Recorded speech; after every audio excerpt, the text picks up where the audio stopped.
El 31 de octubre es una fecha marcada a fuego en la agenda papal, con un claro objetivo: conmemorar el quinto centenario de la mal llamada Reforma Protestante.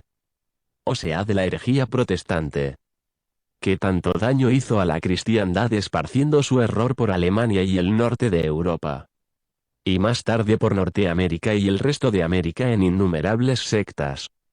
España llevó la fe a América, los ingleses la herejía. Para contrarrestar la funesta figura de Lutero, emergió en la Iglesia la ciclópea figura de San Ignacio de Loyola, fundador de la Compañía de Jesús, milicia en defensa de la sana doctrina, siempre militante contra la herejía. Lástima que no cupiese en tan apretada agenda papal el quinto centenario de Santa Teresa de Jesús, maestra de oración, modelo de obediencia y de amor a la Iglesia. Ni para la visita a España, el país que evangelizó el nuevo continente, incluida Argentina. Mientras la estatua de Lutero, con el color rojo demoníaco, preside tan campante el aula Pablo VI del Vaticano. Conviene repasar las palabras exactas con las que se refiere el Catecismo de San Pío X al protestantismo. Herejía fundada por Martín Lutero y dividida en innumerables sectas. El protestantismo o religión reformada, como orgullosamente la llaman sus fundadores, es el compendio de todas las herejías que hubo antes de él, que ha habido después y que pueden aún nacer para ruina de las almas. Con una lucha que dura sin tregua hace 20 siglos no ha cesado la Iglesia Católica de defender el depósito sagrado de la verdad que Dios le ha encomendado y de amparar a los fieles contra la ponzoña de las heréticas doctrinas. A imitación de los apóstoles, siempre que lo ha exigido la pública necesidad, la Iglesia ha definido con toda claridad la verdad católica. La ha propuesto como dogma de fe a sus hijos, y ha arrojado de su seno a los herejes, lanzando contra ellos la excomunión y condenando sus errores. El concilio que condenó el protestantismo fue el Sacrosanto Concilio de Trento, denominado así por la ciudad donde se celebró.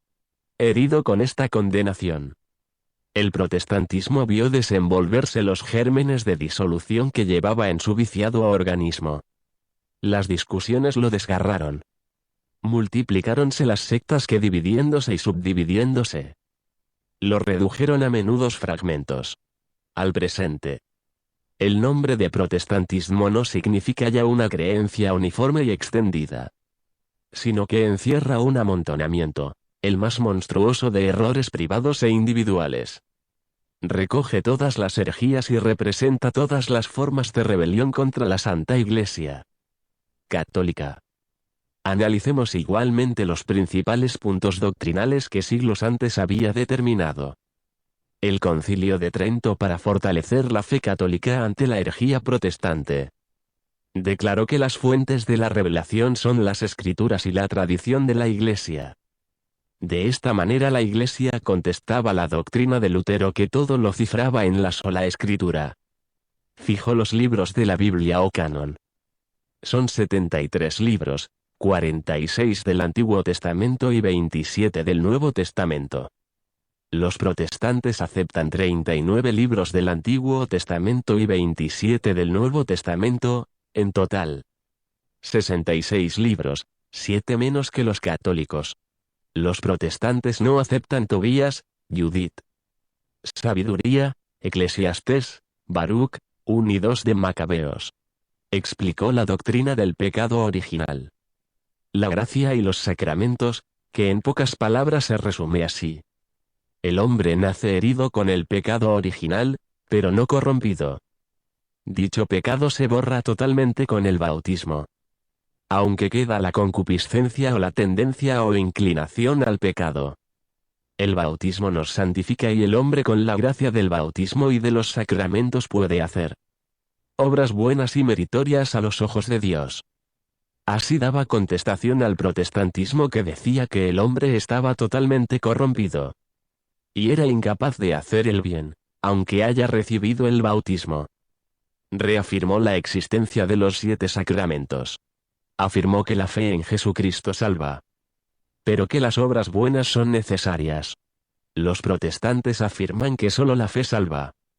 Pues todas las obras hechas por el hombre son obras empecatadas y no agradables a Dios. Volvió a enseñar, conforme a la tradición, el valor de las indulgencias. El culto a los santos, el celibato, la vida religiosa, la existencia del purgatorio. Para ganar las indulgencias se necesita, además de la obra de caridad a la que está ligada, tener un corazón contrito, que rechaza el pecado. Ese espíritu penitencial se debe manifestar confesándose, recibiendo la comunión y rezando por las intenciones del Papa. Publicó el Catecismo Romano, destinado a los párrocos, para ayudarles en su labor y en la enseñanza del catecismo a los niños. Lutero se creía divino. Por último quiero compartir con ustedes un texto de don Plinio Correa de Oliveira, pensador católico tradicional, donde profundiza magistralmente en la nefasta figura de Lutero. Es un documento sumamente interesante para desenmascarar hasta el tuétano el pensamiento de la siniestra figura de Lutero y la intrínseca malignidad de su perversa doctrina. Es un análisis muy lúcido, clarividente y actual. ¿Tienen algo que ver con Cristo este gran impío? Puede haber un acercamiento con los protestantes, si no renuncian totalmente a las herejías y aberraciones de su fundador. Les dejo con el texto de don Plinio, escrito en la Fola de Sao Paulo, 10 de enero de 1984. No comprendo cómo ciertos eclesiásticos contemporáneos, incluso de los más cultos, doctos e ilustres, pueden hacer de Lutero, el heresiarca, una figura mítica, con el empeño de favorecer una aproximación ecuménica. Esta aproximación sería en primer término con el protestantismo e indirectamente con todas las religiones, escuelas filosóficas, etc. Discernirán estos hombres el peligro que a todos nos acecha al final de ese camino. Me refiero a la formación a escala mundial de un siniestro supermercado de religiones, filosofías y sistemas de todo tipo, en el que la verdad y el error se presentarán fraccionados, mezclados y puestos en bullicio. Solo quedaría ausente del mundo si es que se pudiera llegar hasta allá la verdad total, o sea, la fe católica, apostólica, romana, pura y sin mancha. A propósito de Lutero, a quien le correspondería bajo cierto aspecto el papel de punto de partida en esta marcha hacia el desorden total, publicó hoy algunos tópicos más, que muestran bien el olor que su figura rebelde exhalaría en ese supermercado, mejor, en esa necrópolis de religiones, de filosofías y del mismo pensamiento humano. La doctrina de la justificación independiente de las obras es un elemento característico de la enseñanza de Lutero.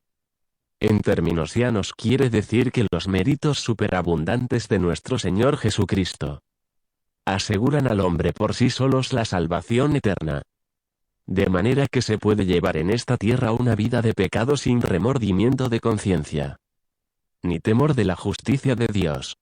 Para él la conciencia no era la voz de la gracia, sino la del demonio. Por eso le escribió a un amigo que el hombre vejado por el demonio de cuando en cuando debe beber con más abundancia, jugar, divertirse y aún cometer algún pecado por odio y para molestar al demonio, para no darle pie a que perturbe la conciencia con niñerías. Todo el decálogo de la ley de Dios se debe borrar de nuestros ojos y nuestra alma. De nosotros, tan perseguidos y molestados por el diablo. En este sentido también escribió Lutero. Dios solo te obliga a creer y a confesar. En todas las otras cosas te deja libre y dueño de hacer lo que quieres, sin peligro alguno de conciencia.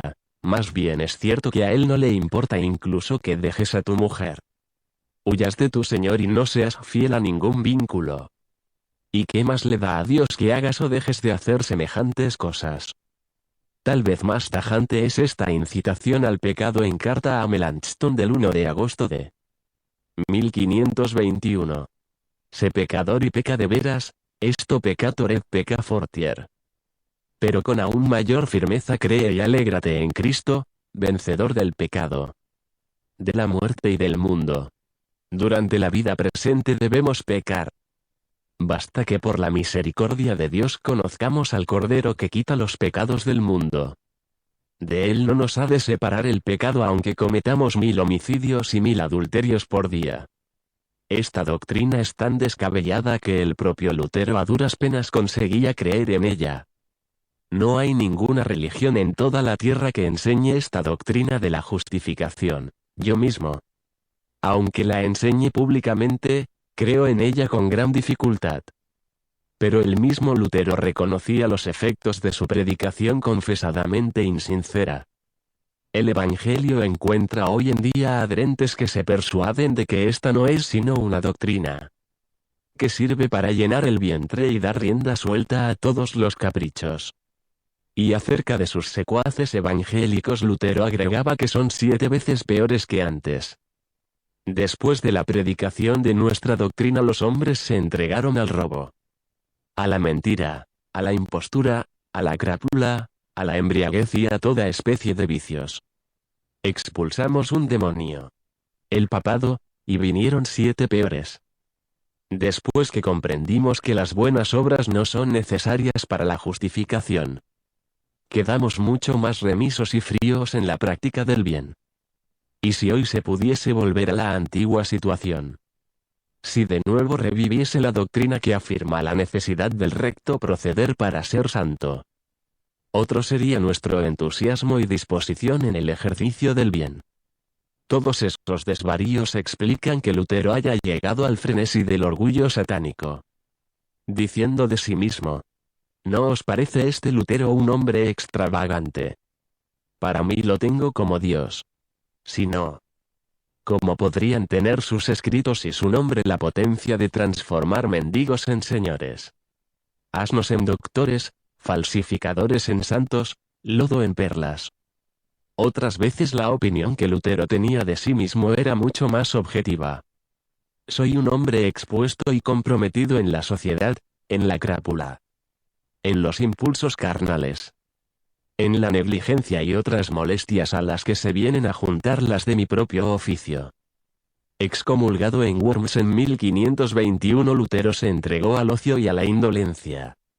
Y el 13 de julio escribió a Melanchthon otro prócer protestante: yo aquí me hallo, insensato y endurecido, establecido en el ocio, oh, dolor, rezando poco y dejando de gemir por la iglesia de Dios. Porque mi carne indómita arde en grandes llamas. En suma, yo, que debo tener fervor de espíritu, tengo el fervor de la carne, de la lascivia, de la pereza, del ocio y de la somnolencia. Javier Navascués.